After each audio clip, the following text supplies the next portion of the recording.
ज़रा रुको, क्या आप 12th क्लास के स्टूडेंट हो जो ये नहीं जानते कि आगे जाके मुझे क्या करियर ऑप्शन चूज़ करना चाहिए, या फिर आप नीट के मैदान में भाग रहे एक मेडिकल एस्पिरेंट हो जो डरा हुआ है, सहमा हुआ है कि अगर इस बार मेरा नीट नहीं निकला तो मैं क्या करूँगा, क्या मुझे दोबारा ड्रॉप लेना चाहिए या मुझे कोई और बेस्ट अल्टरनेटिव मेथड्स ढूंढना चाहिए। लेकिन वो अल्टरनेटिव मेथड्स क्या है मुझे तो कुछ भी नहीं पता। तो बच्चों, you have reached on the right platform. This side your bio वाली मैम अमीशा सारस्वत, और आज मैं आपको बताने जा रही हूँ कुछ ऐसे इम्पॉर्टेंट एग्जाम्स के बारे में जो हर उस बच्चे को करना चाहिए, अटैम्प्ट देना चाहिए जिनके पास PCB है। तो बच्चों चलो स्टार्ट करते हैं और जानते हैं क्या है ऐसे एग्जाम्स जो नीट के अलावा आप दे सकते हो ताकि आपका एक बेटर कैरियर ऑप्शन अवेलेबल रहे। स्टार्ट करते हैं सबसे पहले एग्जाम से। सबसे पहला हमारा जो एग्जाम्स है वो है एम्स पैरामेडिकल कोर्सेज। जैसे मेडिकल कोर्स होते हैं वैसे ही पैरामेडिकल कोर्सेज होते हैं। मेडिकल कोर्सेज में आप एक डॉक्टर कहलाते हो।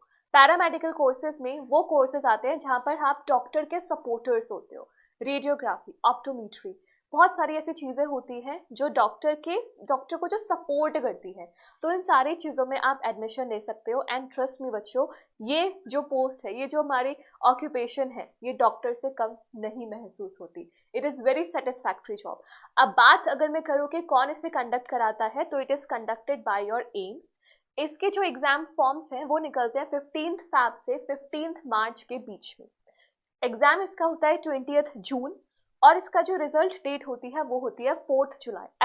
अप्रॉक्सी डेट्स हैं on the based on estimation of previous years.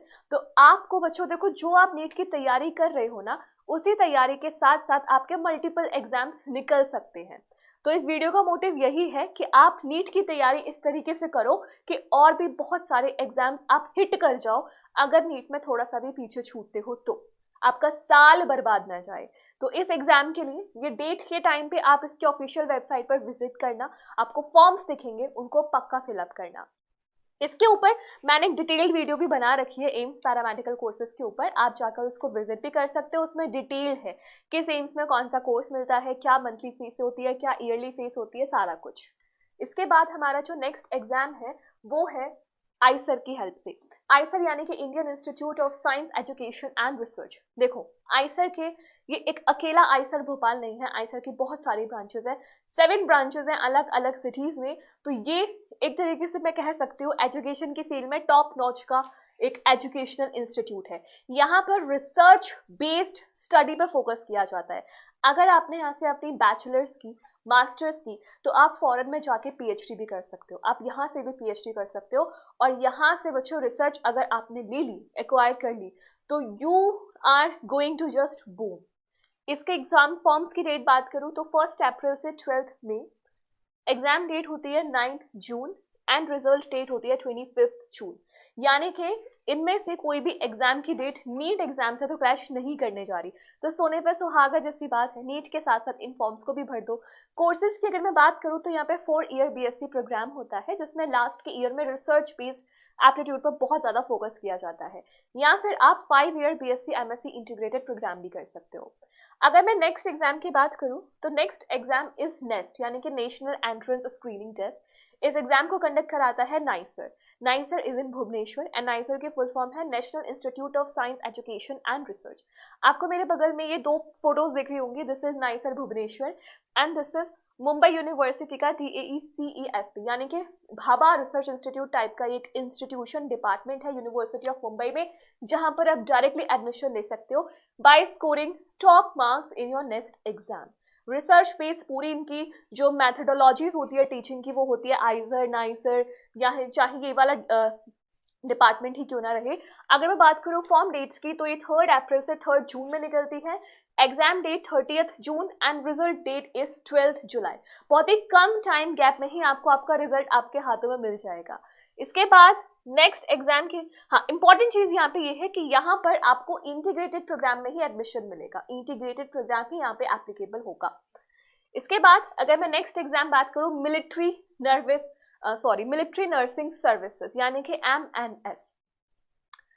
ये बच्चों कौन दे सकता है? इसको दे सकते हैं नीट UG क्वालिफाइड फीमेल्स, केवल फीमेल्स ही इसको दे सकते हैं। अगर आप मेल हो तो आप स्किप कर सकते हो। एज क्या होनी चाहिए, 17 से 25 ईयर्स ऑफ एज होनी चाहिए।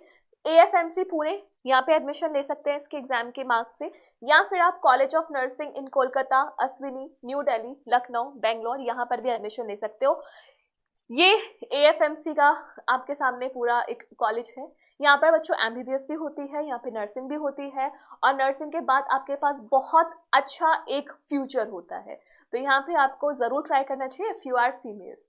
इसके बाद अगर मैं बात करूं CUET यानी कि कॉमन यूनिवर्सिटी एंट्रेंस टेस्ट, कुछ बच्चे ऐसे होते हैं जो नहीं चाहते कि मैं नीट की तरफ फोकस्ड हूँ, हम चाहते हैं कि हम बैचलर्स कर लें, मास्टर्स कर लें, उसके बाद या तो गवर्नमेंट एग्जाम्स की तैयारी करें या फिर आगे PhD करें, कॉलेज में प्रोफेसर्स बने, and which is really a very good job profile. तो ऐसे केसेस में हमें BSc में अगर एडमिशन लेना है तो यहाँ पे CUET एग्जाम होता है। एग्जाम डेट की फॉर्म कब आती है, 27 Feb to 26 March, exam date 15 मई to 31 मई, एंड रिजल्ट डेट होता है 30 जून। पहले बच्चों 12th क्लास की मेरिट के बेसिस पे सेंट्रल यूनिवर्सिटीज अपना एडमिशन प्रोसेस कराती थी, लेकिन अब CUET के ही थ्रू सारी सेंट्रल यूनिवर्सिटीज अपना एडमिशन लेती हैं। तो यहाँ पर बच्चों आपकी ये स्ट्रैटेजी होनी चाहिए कि आप टॉप मोस्ट जो सेंट्रल यूनिवर्सिटीज हैं उनको टारगेट करो। कौन कौन सी है, जैसे आपके सामने 3 मैंने लगा रखी है, DU है, BHU है, AMU अलीगढ़ है। तो यहाँ पर आप टारगेट करो कि आपको DU, BHU या फिर तुम्हारी AMU, यूनिवर्सिटी ऑफ इलाहाबाद या यूनिवर्सिटी ऑफ हैदराबाद मिल जाए। तो ये है बच्चों कुछ टॉप इम्पॉर्टेंट एग्जाम्स जो आपको जरूर देने चाहिए अगर आप 12th पास आउट स्टूडेंट हो। नो डाउट मैं ये नहीं कह रही कि आप नीट के एग्जाम पर फोकस मत करो, नीट का एग्जाम बच्चों आपको देना है, लेकिन 1% अगर चांस हुआ कि एग्जाम क्लियर नहीं हो पाया किसी भी रीजन की वजह से, तो हमारे पास एक backup at every stage of life, हमारे पास एक बैकअप होना चाहिए।